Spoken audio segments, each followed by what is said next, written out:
You're listening to the Just Japan podcast. Everything you want to know about Japan.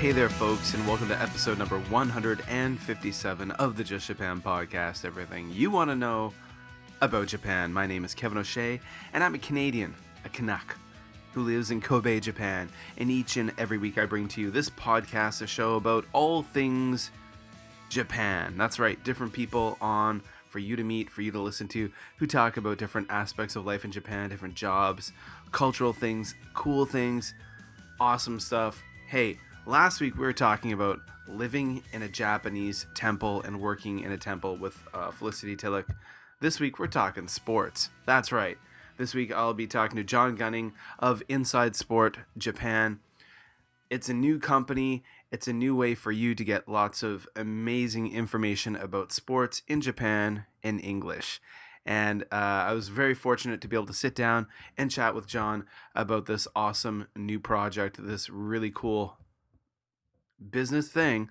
If you're someone who likes Japan and you like sports, then you're in for a treat tonight. Inside Sport Japan on episode number 157 of the Just Japan podcast. Of course, the Just Japan podcast is a proud member of the Japan Podcast Network, so go check out other great shows, great content, podcast content all about Japan over at japanpodcastnetwork.com. Check it out. Some good stuff over there, folks. All right, of course, the Just Japan podcast is in all major podcatchers. We're all over the place, folks. And the home base of the Just Japan podcast is over at justjapanstuff.com. So go over there, check it out. And of course, you know, I'm on Twitter at jlandkev. I'm on Facebook at Just Japan Stuff. On Instagram at jlandkev. Hey, I'm getting around, guys. Okay, so one thing I wanted to mention, I forgot to mention it in last week's episode, was I had a wonderful opportunity to meet YouTuber Jason Thorne of the Jason Is Lost channel on YouTube. And he came down to Kobe. He was traveling around this part of Japan, and we had a great day together. I got to show him around Kobe, and he interviewed me about my podcast, about the things I do, and it's a great video. It's up on his channel. So go to youtube.com/JasonIsLost. There will be a link in the show notes. The video, his interview with me, will be embedded in the show notes at justjapanstuff.com. But the video, he interviewed me. It says Kobe Beef interviewing the Just Japan podcast. That's the title of the video. It was a lot of fun to meet Jason. He wrote a post for justjapanstuff.com about hiking on a mountain in Japan. So go check out the video, go like it, watch the video, like it, and check it out. You can, see me, hear me, and see some of Japan, and you can appreciate Jason's really cool work, his good work as a video blogger. He's got a great channel, so you should subscribe to that channel as well. Again, all those links will be in the show notes at justjapanstuff.com. All right, guys, let's just jump right into this week's episode of the podcast where I get to sit down with John Gunning of Inside Sport Japan. Hey, this one's a treat, guys. You're going to enjoy it. Sit back, grab a drink, grab a snack, and listen to the interview portion of episode number 157 of the Just Japan podcast. Inside Sport Japan. Okay, Just Japan podcast listeners, it's episode number 157, and tonight it's all about Inside Sport Japan with guest John Gunning. Thank you for joining us. Hey, Kevin, nice to meet you. Good to be on your podcast. Yeah, I was very happy. I'm very happy to have you on this week's episode. So this is an episode all about sports in Japan, and that's pretty exciting because we actually, got to admit, haven't covered the topic too much in the last 157 episodes. Just touched on it a couple of times.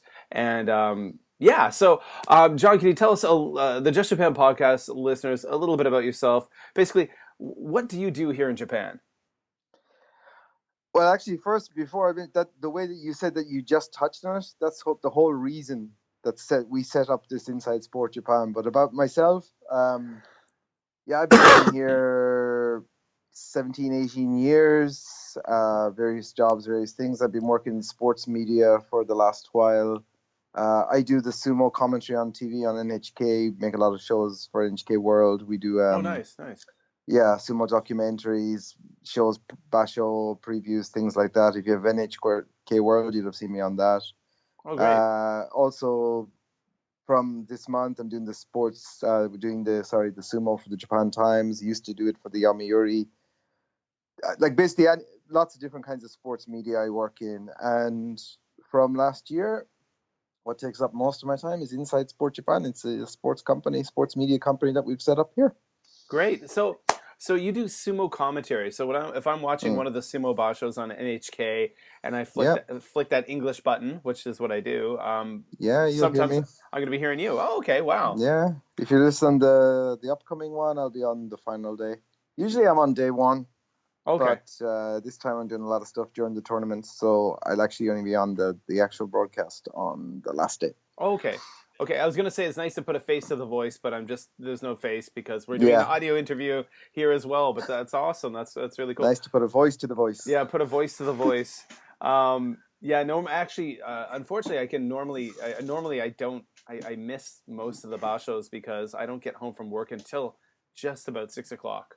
Right, So, that's the thing with a lot of people in Japan. Yeah, there's been talk over the years about pushing it back 2 hours, so that the people could see it. But with the current, I mean, when sumo is not popular, that idea gets raised. But when it's like now, when they sell 170,000 tickets in under an hour, oh, it's a nobody's changing madness. Now, anything. now that there's a Japanese, the Yep. first Mm. Japanese yokozuna in almost 20 years, it's nuts because I can remember. Um, I've been to the Osaka Basho a few times. I'm here in Right. Kobe, and this year a group of us from work tried to buy tickets, and nope, not a chance. No, yeah. You'd have to either go through scalpers or, I mean, even the day tickets, they have 200 tickets every morning, it's one ticket per person. You can line up and get them. Normally on a weekday, you could just rock up around 7:30. They go on sale at 8 and get them. But this time, those people lined up overnight Yeah, I bet they're from the camped day out. before, Yeah, you could see them when you were leaving the day sumo. They were lined up for the next day sumo. So yeah, wow, popularity is through the roof. amazing. Which is great. Okay, but more of that sumo talk later. Mm. So what is Inside Sport Japan? Can you tell us a little bit about it? Yeah, Inside Sport Japan. So what we're trying to do in in short is basically create a Japanese ESPN. Okay. So an English language ESPN. So we work in sports media, a lot of us. I just said I work in NHK mostly and Japan Times and Yomiuri and stuff like that doing sumo. We have people who also work for Kyoto, for other journalists in Japan, work in different sports, American football, rugby, soccer.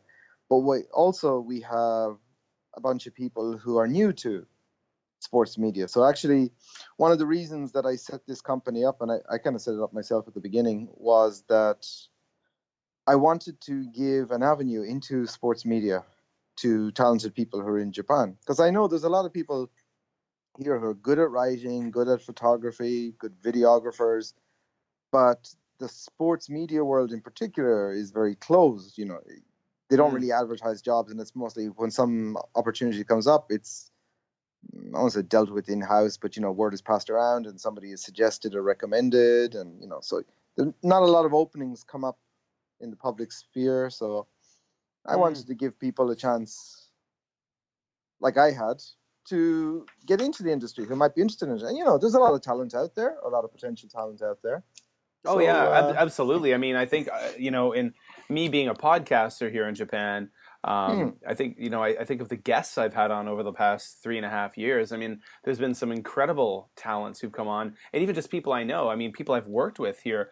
Who, for example, I'm an international school teacher, but I mean, mhm, I've worked with people who are teachers who are just world class, top notch photographers right, or video editors and right, videographers who their day job is teaching, but they've got like incredible portfolios and websites. There's just incredible creative professional type work that they do.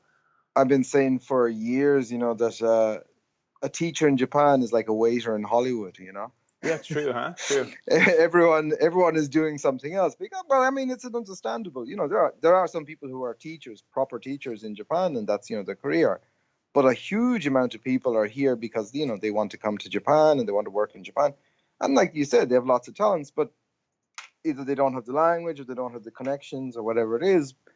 They haven't been able to break into an industry. Well, I mean, eventually people probably will if they're talented enough, but it takes time. Yeah, exactly. And I mean, what you're just mentioning about teachers, like, so for example, I'm one of those professional teachers. I was a grade school teacher in Canada, Right. and I do the same here, and I will until I retire do that. But at the same time, I love doing other creative endeavors. But I do work with people who will say, I am actually like a photographer. I was a photographer, and teaching got me to Japan, and now I want to Right. figure out a way I can get into photography here or into writing. Right. And often people maybe they don't have the Japanese language skills to get their way in there. Yeah, Um, that's a big barrier for a lot of people, I think. yeah, yeah. Okay, well, okay, so um, so when it comes to the Inside Sport Mm. Japan team, so you've Mm. already mentioned you've got obviously it's more than just you. There's a number of people. So can you tell us, maybe not in great detail, but kind of like what type of how shall I say, in broad strokes, what kind of team is working for Inside Sport Japan? So, because we're a startup company and we've only been going probably officially less than half a year, Okay, wow, quite new. everyone is still essentially freelance. I mean, we're all working in this, but we're also working our own things. I mean, I still do my own work as well. Yeah, We don't sort of split the time. We double the time. We put as much work into this as we do into a full time job, and then do our full time jobs on the side. But yeah, there's a variety of people. We've got so I one thing I had to do when I started it up was, of course, I knew some people in the sports media world, but it's a very small world actually in Japan. And like I said, everyone is still working full time, and we weren't able to hire full time staff at the beginning. So, we were just using people on a freelance basis or when they yeah, had time to help out. So, we needed a lot more people than we could find inside the sports media world. So then I just started, advertising in various places and, putting out feelers and stuff like that and getting people word of mouth as well and people contacting me. So I've gotten a great German photographer, Chris Pfaff, and he didn't have any sports photography experience last year. He was a photographer doing mostly landscapes, travel photography, portrait stuff like that. And but he was we'd met through photography. Photography is one of my long time interests, and Me as well. I'm actually a yeah, nature photographer. yeah, That's my thing. yeah. But It's but it's anyway, I brought him to a game, okay. Yeah, and uh, he got addicted to it, and nice. he said, then of course he had to. But then see, the problem is that's the worst thing is to introduce someone to sports photography because it's probably the only type of photography that you can't cut corners with. I mean, any other kind of photography, you can get great work with, you say, lesser equipment. Or, I mean, a lot of it is your skill or your abilities. Yeah, yeah.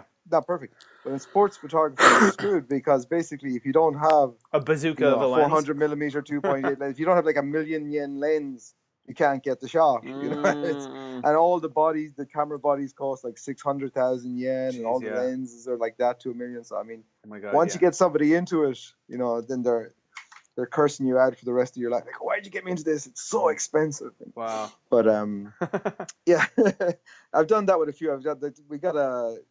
Actually, we have a fairly international team. Like, I mean, it seems everyone seems to come from some other country. You got French, you got German, we got Japanese, Canadians, Americans, Irish. All kinds. But it's good because as well as different nationalities and different viewpoints, it gives different voices to the work, Yeah. which is something that also we want to do, give a lot of different viewpoints on sport in Japan. Wow, that's very, very, very cool. I like this model of being able to give people an opportunity who maybe don't have that background in sports journalism to be able to get a foot in the door. That's very Well, cool. I've been very lucky throughout my career. Like, I mean, I've people have vouched for me, and people have recommended me and set me up, and then it's like Conor McGregor when he won some fight, I think it was last year, and somebody said, like, did you do it all yourself or do you feel vindicated? And he goes, nobody does anything themselves. Everyone relies on the people around them. It doesn't matter how good you are, and you can't do anything by yourself. Absolutely. And you're always reliant on other people, and then if you can pay it back. So and anyway, like, I've got great people and great team. Like I said, it's not a huge effort to give space to these people who are talented. It works for me then, because our site and our company improves, and hire good people, and you can just sit back and let them do the work. I suppose so. No, you're right. And even in ways like, when you think about it, if you're doing something like content creation or journalism, or if you're doing this maybe on like an amateur basis or an amateur Right. way, I think, for example, I mean, I live with, I'm married, I've got 2 young children. That's why I conduct interviews normally at night. It's the only time the house is quiet.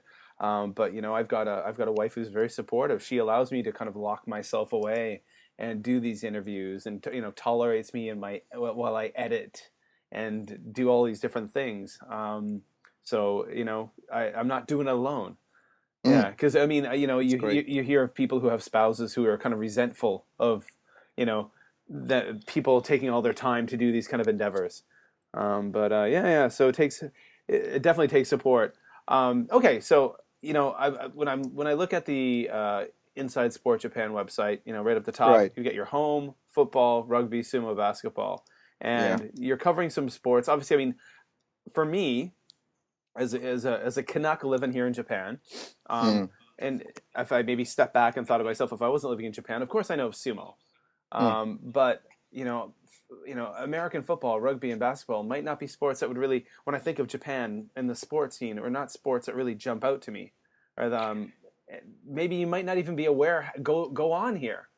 So why cover? I mean, why cover American football, for example? American football is a kind of special case because, well, that's my sport. That's the one that's been closest to my heart since I was a kid. Oh, really? So As someone from Ireland? Yeah. So I mean, I saw the '85 Bears. I think it was like the start of the '85 season. There was a channel called Eurosport. I grew up in Ireland, and across pan-European, and anyone who's my age is a Bears fan, because they started showing American football in the '85. Oh, really? And everyone became a Bears fan immediately, and now it's been like 35 years of pain since. But yeah, true. Not one of the more successful teams, huh? But there's, from the mid '80s, like there's a whole generation of obsessed football fans across Europe. Like, we're kind of this niche, one generation, we got hooked into it, and then they stopped showing it. So the people who are older than us, the people who are younger than us, until recent years anyway, had no interest whatsoever. Soccer dominates everything. I was going to say, but for me, no. Football was football. As soon as I saw it, I was hooked. Wow. And so I was here. The thing about football in Japan is, I mean, they've been playing football in Japan since 1934. It's actually, outside of North America, outside of Canada and the US, Japan is by far the strongest country at it. It won the first two World Cups. Japan was champion. It's the third one. It only lost to the States in overtime in the final. It's not, the league here is not technically professional. They do pay American players to come over, but actually those players are paid to work in the company. So say Fujitsu or Panasonic. So it's a kind of company league. Oh, okay. It is a company league, yeah. I mean, some teams are independent, some teams are still reliant on company sponsorship, but technically it's not a company league, but it is, Okay, yeah. There's a lot of contrast with the league, but or contradictions, I should say. But what is so American football? Now I've seen it played at the university level here in Japan, and I know a lot of universities have American football teams. I mean, there's a big university just actually within walking distance of my apartment, and on the weekends sometimes I've walked by and I've seen the team scrimmaging and practicing, and I've seen Which university is that? Kobe Gakuen University.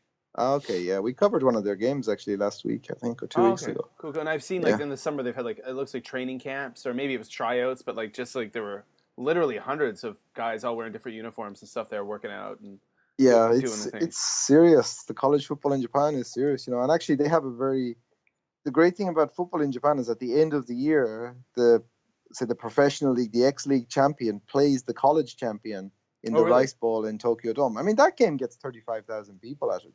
Really? It's yeah, and The Rice Bowl, really? the Rice Bowl, yeah, January 3rd every year. But it's like if you had the New England Patriots playing Alabama for the final national championship. So it's really great because you get, of course, the X League teams are bigger and stronger, and that's their job. But the college teams train every single day, and so what they do is they install a package of 30 to 40 trick plays just for this game. Oh, really? It's the most, you have like basically power and strength and skill versus the most insane trick plays that you've ever seen, one after the other. Oh, Just wow. brilliant stuff. It just makes for a fantastic game. But Is that yeah, televised? it is televised. Yeah, we showed on NHK and everything. But that's big, and the Expo is big. But the regular season games and the smaller games get small crowds. 2,000, maybe 3,000 on a good day or something like that. So it's been played for a long time here. But one of the reasons that we cover this sport, apart from loving the sport, one of the reasons we cover it is, like you, people don't know. Even people who live in Japan don't know it exists. So we want to promote it, and we want to show people that there's this really high level of football. All the American guys are, NFL off season or Division One players. So there's a high level of football being played in Japan, and you can go see it cheaply and easily. So Wow. Cool. Now, as far as basketball goes in Japan, yeah. is that a pro league? Is that a pro league or kind of a company Oh league? yeah, the basketball is well. I mean, there were two basketball leagues, rival leagues. There was a long-term one, and there was one that was set up, I think, about 5 or 6 years ago. A rival one that had all like glitz and glamour and pizzazz and stuff, but the level wasn't as high. But they merged this year, Okay. and their first season, the new B League, it's called. It's just finishing the regular season. It's just coming up to the playoffs. But their organization is, fantastic. They have a ton of money. They have a load of players who are NBA players. I was gonna say, like, I was looking at some photos, looking through some different stories, your coverage on Inside Right. SportJapan.com, and it looks like a lot of foreigners playing. Yeah, I mean, they have like Sakura, who plays for Shibuya. He was playing with the Lakers, the Los Angeles Lakers, in December. And in February he was here. So they have a high level. Yeah, they have a lot of players who played in the NBA very recently too, and they play at a high level. Great organization. They get big crowds, like packed out gyms, very, very exciting atmosphere. Oh, really? Their social media is spot on. The amount of content. This is the one thing, actually, we have a little bit of difference with the American football. The league is not good at promoting themselves, or they don't have a lot of stuff in English. So they're working with us very closely. They're delighted that we're giving them the coverage, and so they're helping us a lot because we can help them. Okay, so they're giving you a lot of access. Oh yeah, we have complete and total access. With the X League, they would make us their propaganda arm, I think, if they could. But it gives us great access and leverage. But Nice. I mean, they're great. They're great people, and they're working hard. But they're not great at promoting themselves. So we're kind of taking up the slack there. But the B League are completely the opposite. We can't. We've had actually discussions this week about that because we haven't quite got the same take up in following with basketball that we have with football. And one of the reasons we've realized that is because we can't match what the league itself is producing. I mean, they put every game, it's almost live on Twitter. All the results are out there. They have stuff online, videos, Every club has an up-to-date website that's really flash. And, Okay. So, I mean, they're just churning out stuff all across the country, every team. And they have huge fan bases. So we're going to have to rethink our coverage of that league for the moment. Maybe more of an analysis type thing. Right, yeah, more in-depth interviews. Well, I mean, obviously we're doing it in English, so there's a difference. But instead of focusing on games per se, we maybe focus on more in-depth stuff. But, it's like I said, it's a new company. We've only been going 6 months. Yeah. So, we're still learning and feeling our way around different sports and seeing what works with each one and basically what the audience wants. And you're still in the midst of you're just beginning to build that audience. Right, right, So right. it's kind of hard to even know what they want when you're just starting to build it. Yeah, it's one of the strange things is we're an English language website, but most of our audience is Japanese and Japanese speaking at the moment. Oh, really? So, our content is all in English, or 99% of it is in English, but our audience are mostly Japanese speaking. Well, I suppose So, like I lived in Korea for several years, and mm, years ago, and I remember that, for example, the Korean Times or the Korea Herald, which were mm, English language newspapers, it was something like right. 90% of their market or the buyers, consumers Mm. were Korean people who were reading it Same in Japan. because they essentially Yeah, wanted to. It was just English practice. They were right, right. working on those Yeah. English chops by reading English newspapers. That's exactly the same with the Japanese English language newspapers. The vast majority of their customers are Japanese people studying English. Well, hopefully, some of you Just Japan podcast listeners out there will become new consumers of Inside Sport Japan. I'm sure a lot Yeah, of you will. absolutely. Yeah. So when I think about this site, Inside Sport Japan, I think of my friend John Soleil, who he's been on the podcast before talking about hiking, but he lived in Japan a long time ago, and he lives in America now. His wife's Japanese, and he's a huge sumo fan. So, for example, when Kisanasato became the Yokozuna, there was some Kisanasato ramen that showed up on some shelves Right. in my local Eon supermarket. And I went and I bought a couple of packages for him. So yeah, so sumo.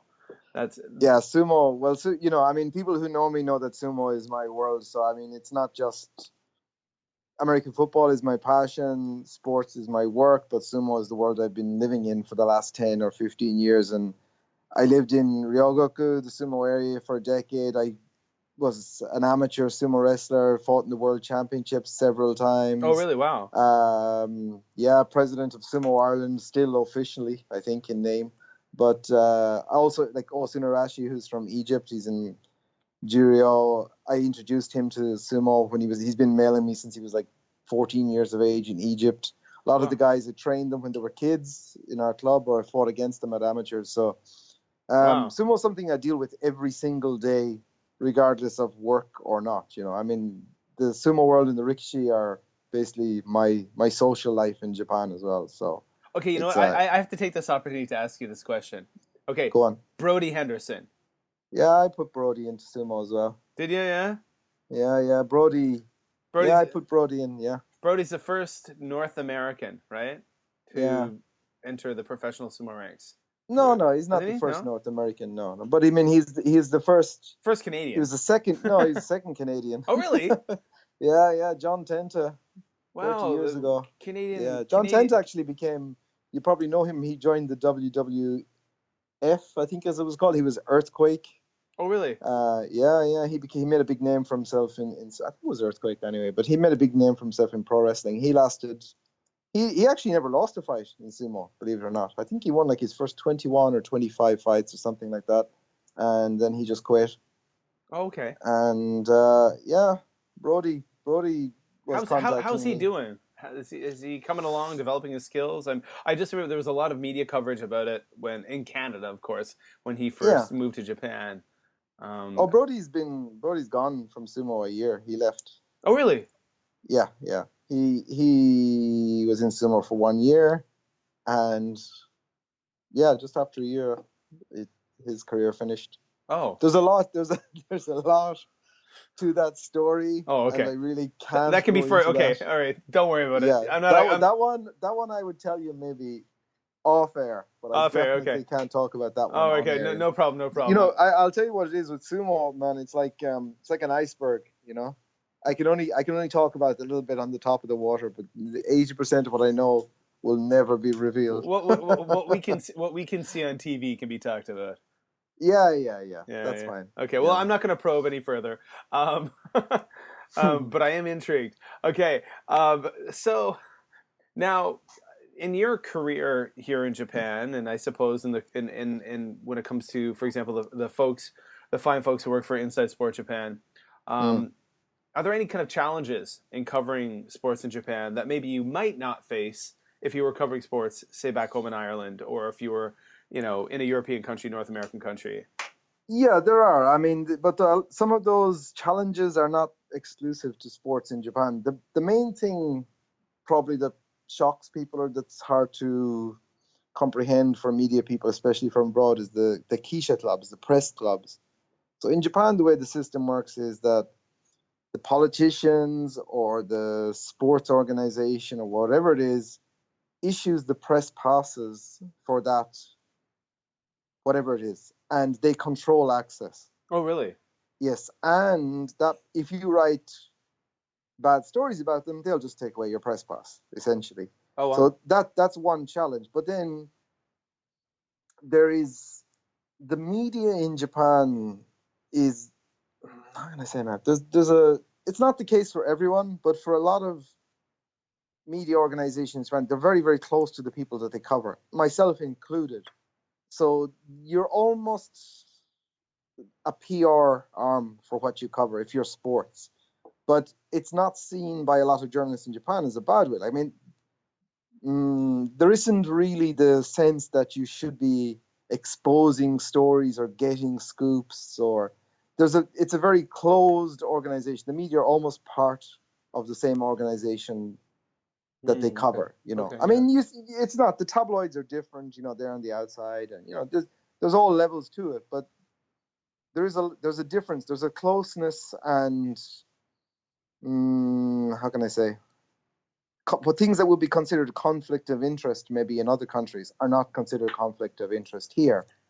Yeah, because I And suppose like in other mm, countries, I mean, like when as a Canadian, I think about sports journalism, I think of like hockey coverage, and I mean, right, you got journalists who are just like railing on teams, like, oh my god, right, like what are they doing? What's the coach thinking? Why do they yeah, do that? What that rarely happens here. Uh, Because I mean, well, the thing is I have a with the people I work with, and my perspective and all that is, it's okay to say whatever you want to say, as long as what you're saying you would say to that person's face.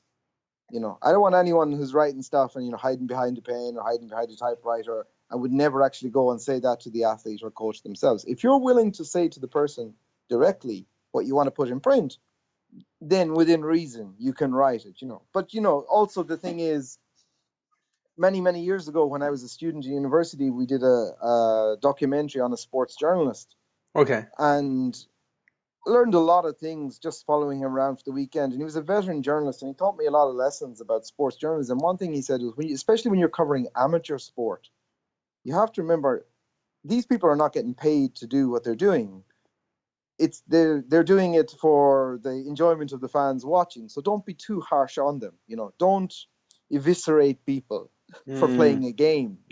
Like you said, some people will absolutely take people to pieces and, call them every name under the sun. But at the end of the day, they're just providing an entertainment. It's not life and death. They're not politicians. They're not people who are deciding, yeah, the yeah. fate of people. They're just providing an entertainment. And sometimes they'll play good games. Sometimes they'll play bad games. I mean, all of them are trying their best at any stage. So no athlete wants to be a failure. You know what I mean? So if True. they have a bad game, it's kind of, it's a bit pointless to be just piling on top. It's a different point of view, but and Mm. then in Japan, the challenge with all of that, apart from the different culture of sports journalism, but we all work in it here, so I think most of the people in Inside Sport Japan are experienced in sports journalism in Japan, so we've dealt with that down through the years, so we know what it is. But um, we're lucky that we do have those contacts because there's no way in even for for big foreign media. So I sometimes get, New York Times or, the London Times or BBC or someone contact me and say, we want to arrange an interview with this Rikishi, or we want to go and shoot this Basho. Can you set it up? Yeah, yeah. And I invariably just tell them, no, there's no point, because I know the public relations department or the media department, and they'll just say no. And they're like, oh, yeah, we'll tell them we're the New York Times. Like, they don't care. If you're not part of the Keisha Club, the Japanese press club that covers sumo, you don't get access. It doesn't matter how big you are. And that's the challenge for media from abroad dealing, especially with sumo and some other. Each sport is very, very different, I should say that. And the Mm. way that each sport deals with the media is very, very different. You have some sports that, like we'll say the X League or something like that, very open, total access, give us whatever we need. We can interview whoever we want. they're happy for the exposure. Generally speaking, the bigger the sport is, the more restricted they are, and the less they want to give out. And then there are one or two sports which maybe I won't mention because I still hope to get access at some stage. There are one or two major sports in Japan that treat the media like the enemy, essentially.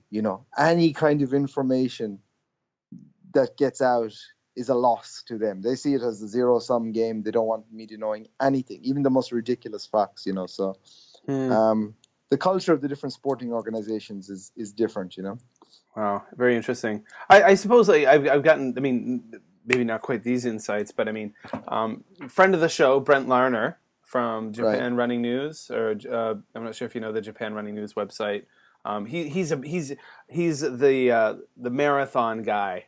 Okay. He's a Canadian who lives in Tokyo and quite a runner himself, but he's quite connected in the running scene here in Japan. And Mm-hmm. I'm a former runner, now lazy guy, and I've run a lot of marathons in Japan, and Okay. so I brought Brent on several times to talk about running Mm-hmm. and athletics and stuff, and it's very interesting. His connection, getting in there deep. He actually works a lot with like actual professional runners and stuff, and does like media work with them and translation work and travels, kind of like almost like a fixer, I suppose. So if a top runner wants to run a marathon, say the New York Marathon, he might head there with them and help them with the whole process. But Right. yeah, it's cool getting these new insights. Okay, so with regards to Inside Sport Japan, like you Mm-hmm. said, it's a new company, Mm-hmm. not a year old yet. What kind Mm-hmm. of when you look in the future of the company in a year from now, for example, 2 years from now, what would you like to see Inside Sport Japan doing, covering? Yeah, I'm Well, curious. we're on. I wish I had actually started this company a few years ago because in 2019, 2 years from now, we got the Rugby World Cup, Mm. and then the year after we got the Olympics. So we're really on a fast track. Actually, we started the company thinking we'd have some time to set things up and take it at our own pace for this first 6 months. But it was like immediately after we started, just this absolute tsunami of contacts and people wanting us to cover this sport and that sport and people applying, and it just took off like a snowball down a hill, and it's been this wild, out of control ride for the last half a Wow, year. We're like barely keeping going, but sounds exciting though. yeah, it is great. But I mean, it actually, it's been hectic, but it's been good because 2 years from now we really need to be you know fully operational and everything covered. So I think we're on an accelerated track. And whether do I see us in a year? One thing is with the football, we covered it a little bit in the first year, like last season, and this year we're covering every single game, basically every X League game, preseason game, regular season game, playoffs, also the X2, and also college games. Wow. Not completely, but I mean football. We've got covered. The basketball we've been fairly into this season, but hopefully from next year we'll have extensive coverage of basketball as well. And basically it's a matter of adding sports, but also there's a few different threads to what we're trying to achieve. And one of them, like I said, is giving an opportunity for people. One is creating just sports news on Japanese sport in English, which wasn't available for some reason, the free papers, the magazines, the newspapers in Japan only pay lip service to sport. One other thing that what we wanted to do was provide an outlet for minority sports to get decent coverage. Okay.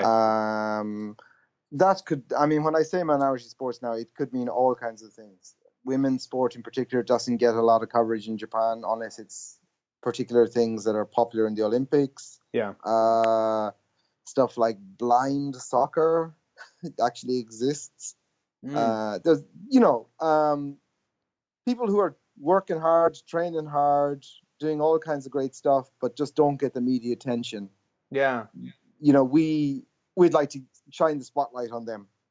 There's some great stories, absolutely great stories in those sporting worlds, and we just want to bring those out and give them, a wider audience. Nice, nice. Do you plan on getting into? So I mean, covering those smaller sports that maybe don't get the attention. Mm, One thing I did notice, and that maybe it's just my time in Japan and mm. thinking about Japanese culture and sports. I know there's no baseball coverage. Is that because it's something that there is already a lot of it? Uh, in English, you mean? Yeah. There is a little bit of baseball coverage there. I mean, there's some good people like, John Gibson and a few of those. Like, they have a baseball website. God, the name of it now escapes me. But By the way, I'm going to totally recommend for great baseball coverage for you, uh, yeah. Trevor Reichera of thehanshintigers.com. All right. Yeah. Trevor does great stuff. He's been on the Actually, podcast soon before. after we started, yeah, we did a video interview with him. It's on our YouTube channel, our atrocious YouTube channel. It really is, it's really unprofessional, and the video quality is bad. Like, we're just throwing stuff up. Like, I guess we'll make a decent effort of it. I mean, I think the first interview we put up was like a 40-minute interview with Ake Bono, Okay. but which is, it's really good, and he does so much great stuff that he says. Mm-hmm. But I bought the video camera on the way to the interview. I'd never used it before, and I set it up. It's Okay. like a terrible quality of video, Cool. Just not my area. But I'm happy you're connected with Trevor because he's been on the podcast before a couple of times, and we've met in person a few times. He's in my neck of the woods here in the Kansai, so he's good people. He's a passionate guy. He does some great work with Hanshin. Yeah, I know, it's great. But yeah, I mean, the thing about baseball as well, MPB is a huge sport. The biggest sport probably in Japan. And with them and with the J League, they have huge media contracts, with the main media organizations, which are exclusive. So you can't really get broadcast rights or stuff like that for those kind of companies unless you're a gigantic, mega corporation, we'll say. Yeah. But baseball, I know baseball is really, really popular. Baseball is kind of covered reasonably well. Maybe not in English, but we do intend to add it at some stage. Baseball and soccer are kind of, they're so big that you can't really kind of go into them haphazardly, and we don't really have enough people in them yet to really make any kind of impact. So we're kind of covering the sports below them, and we will tackle them when we get to a certain size, we'll say. Nice. Cool. All right. Well, hey, for the Just Japan podcast listeners out there, where can they find Inside Sport Japan on social media? Can you let us know where they can find you on Twitter, on Facebook, and all the other places you are? Facebook is, just facebook.com Inside Sport Japan. That's where we're on that one. On Twitter, I'm going to have to bring them up here now. I should have prepared this. On Twitter, because it's shorter, we are Inside Sport JP. Okay. Because Twitter doesn't allow you to use those long usernames, And we're also on Instagram, and that one as well it's the same, Inside Sport Japan. The site itself is just InsideSportJapan.com. Same on YouTube, and none of us are young enough to use Snapchat or any of that kind of stuff. Neither am I. I'm entrenched. I'm entrenched in my middle age. I'm plus 40, so yeah. Yeah, I know. It seems like some new one comes up every 6 months. It's like, yeah, the Vines, the Snapchat, you name it. But so if you got any, like I said, we're offering opportunities. So if you got listeners out there who want to break into sports media and you're under 20 and you're good at Snapchat, give me a shout. Name your price. One question that's I wanted to throw it out there. I threw that in my notes. I know for a fact that a lot of people, or some of the folks that I know personally who do listen to this, are very talented people. Right. Writers, photographers. They're here in Japan. Oh, and I know people who write for other publications who, again, are great writers, videographers, photographers.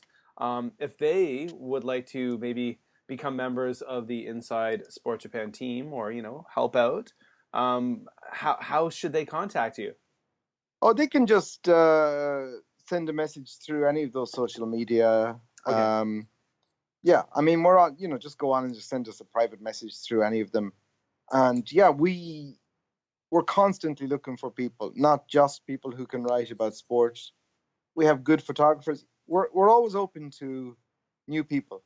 So if you can write about a sport, if you can shoot it, if you're good at video, if you're good at social media, SEO, graphic design, logos, anything that you think, or even if you don't know, just give us a shout. You'd be surprised we can use you in some kind of way.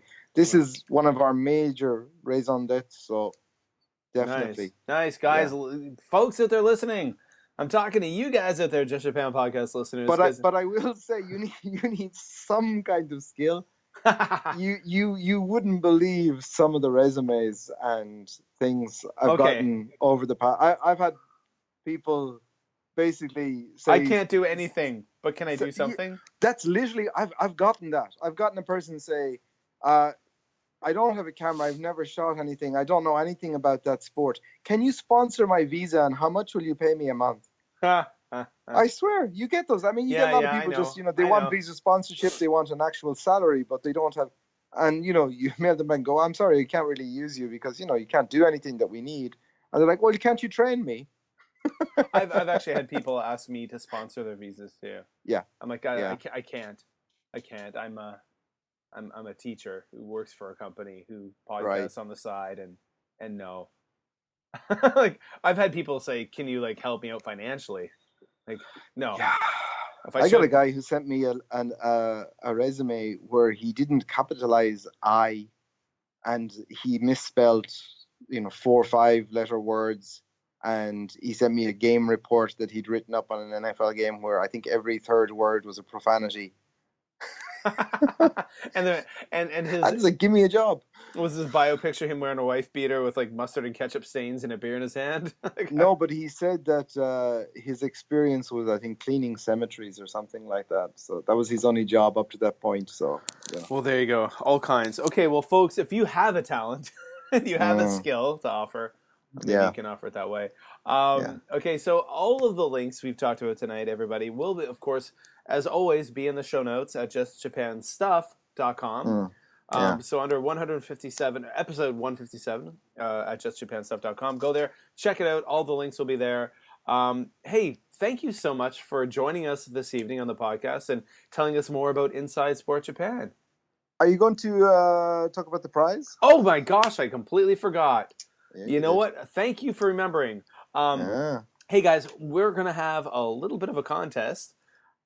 We're going to have a contest, folks. Yay, contest. To help support Inside Sport Japan and, give you guys out there a chance to get something cool. So we're going to have a giveaway. And what will the prize be? Well, we got a load of different sport things, but I think something that's Japanese would be an original handprint, a signed handprint from maybe Hakuho or Hamafuji or one of the Yokozuna, something like that. Maybe an Ozeki or a Yokozuna. We'll have a look and see what's here. These are cool things, and I actually have a few here in my house that I bought over the years when I would go to the Osaka Basho. But what you bought were mass-produced prints for 300 yen. If you want to buy an original one, it'll cost you about 40,000 yen. Oh, okay. We're offering not a printed one. We're offering an original autographed handprint made by the Yokozuna himself. See, now I feel sad. Oh, you didn't know that? No, I didn't know that. You thought they were selling original autographs for 300 yen? Can I enter the contest too? No, I'm not going to enter this contest, folks. But I'm going to help. I'm going to help it happen. No, okay, yeah, sure. Sorry, man. I didn't realize that. Now I just shattered your dreams. I've actually seen videos of Hakuho making them with the giant stacks. And in the hand and boom. They don't actually sell them. They just they go to the supporters, the financial backers and supporters and friends and family. They don't actually sell those handprints anywhere. But if you know somebody who's connected, or if you have some connection to Sumo World, you can get them. And wow, okay, and we do know someone, the person I'm talking to right now. You do. So here's the deal, folks. To enter this contest to win a handprint, an authentic handprint of a sumo wrestler, these are very cool things. What you need to do is to go to Twitter or Facebook or Instagram and follow Inside Sport Japan. Take a screenshot of it. You follow them and send it to me anywhere on my social media. Send it to my Facebook, my Twitter, and say, hey, Kevin, it could be a DM, it could be public. Public's even better. And say, hey, Kevin, look, I'm now following Inside Sport Japan. And if you do that, I will put you in a draw for the prize. And so I'm going to give it 2 weeks. 2 weeks for you guys out there listening to, again, follow Inside Sport Japan on their Twitter, on their Facebook page, or on their Instagram. Take a screen cap and send it to me, either on my Twitter at JLandKev, my Facebook, Just Japan Stuff, or email it to me at justjapanpodcast@gmail.com. And I'm going to chuck your name into the kitty. And in 2 weeks from now, we'll draw a winner. And I'll send those contact details along to Inside Sport Japan, and you're going to get yourself a fabulous prize. Yeah, and we do actually intend to offer stuff like that more regularly. We do have contests from time to time. It's just a matter of getting around to it in time. You know, I've got an office here. I'm surrounded by memorabilia and autographs and stuff from a range of Japanese sports. So wonderful. You know, I got no space for it, so nice. I got to give it away to people somehow. Well, we're going to kick it off with some awesome Just Japan podcast listener getting something very cool from Japan. Excellent. Cool. So I'll again, guys, go to the show notes at justjapanstuff.com, and I'll leave all those details. There'll be a section about the contest with more information in case you forget. It's all there. Well, thank you so much for joining us tonight on the podcast. Yeah, it was great to talk to you, Kevin. Thanks for having us on. Cheers. And John, you have a good evening. And all of you guys out there, go check out Inside Sport Japan. Just check them out all over the place. Go see what they're doing.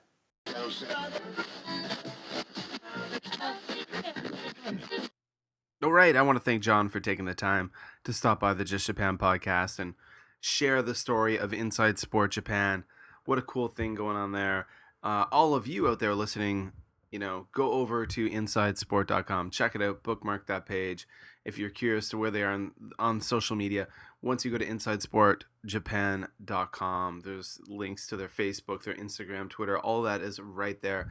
And those links will also be in the show notes at JustJapanStuff.com. Of course, what a wonderful opportunity for you guys out there. If you're in Japan and you're a writer, you're a photographer, you got some kind of media skills, contact John over at Inside Sport Japan, and maybe you can join the team over at Inside Sport Japan and help cover sports in Japan for the website. That's really cool. And also remember, we've got a bit of a giveaway, more than a bit of a giveaway. You want yourself a real legit sumo print hand. What you need to do is go follow Inside Sport Japan on social media, on their Twitter, on their Facebook, on their Instagram. Do it. Take a screen capture. Send it to me on my social media somehow. You can send it to me on Facebook or on Twitter, or email to me at justjapanpodcast@gmail.com. Proof that you have followed Inside Sport Japan on social media, and I will add you to the draw for that amazing sumo handprint. And apparently not a copy like the one I had that I didn't think was a copy, but I guess when you think that I paid just a few hundred yen, makes sense. So do that up, folks. Do it up. And all the details for that contest will be in the show notes at justjapanstuff.com. I've been living abroad for years and spend a lot of time ordering things online. There are many things that my family and I want that we simply can't get here in Japan. I often want to order from stores in America, but unfortunately, many of them don't ship internationally. Well, there's a solution. Fish is Fast. When you make a Fish is Fast account, you create a virtual U.S. address. You can order things from a large number of stores in America, and those products will be shipped to your very own Fish is Fast mailbox. Once all of your orders arrive, they consolidate them and send them to you wherever you live in the world. You can use the great Fish is Fast web app, where you can manage all of your incoming and outgoing shipments and review all the details before you decide to ship the items. Fish is Fast can even return the items to the store for you if you want. You save a lot of money by consolidating many orders and having one box shipped to you instead of making multiple shipping payments. You can buy from stores that don't ship internationally, and Fish is Fast will even hold your orders for up to 180 days free while you consolidate different orders. Now, no matter where you live, Fish is Fast can get you the things you need. Go over to fishisfast.com and check out what they have to offer. You won't be disappointed.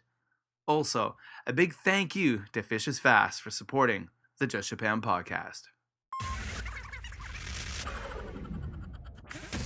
All right, folks. Well, you, of course, can always contact me. You can always find me on Twitter at JLandKev, on Instagram at JLandKev, on Facebook. Come join the Facebook community. The Facebook place is a fun place to be. That's a very active news feed with a lot of links about Japanese news and Japanese things going on. And that is facebook.com/justjapanstuff. Go over, check that out, like it. You can find me occasionally on YouTube at Busan Kevin. And yeah, that's about it, guys. Please help this podcast grow by sharing the heck out of it. If you like the podcast, share it on your social media. Whenever I tweet out links to the podcast that a new episode is dropping, please share it on your Twitter, share it on your Facebook. It helps so much to grow this podcast bigger and better. And that's what we want to keep doing. Getting bigger and getting better. All right, guys. Well, okay, that's it for another episode of the Just Japan podcast. Everything you want to know about Japan. My name is Kevin O'Shea. I'm a Canadian. I live and work in Japan. Got a family in Japan. I talk about Japan. And you guys listen to things about Japan. So I want to thank each and every one of you for taking the time to listen. I appreciate it, guys. You're the reason why I do this. You're the reason why I will continue to do this. So wherever you are in the world, hope you're happy. Hope you're healthy. And I'll be talking to you real soon.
Bye.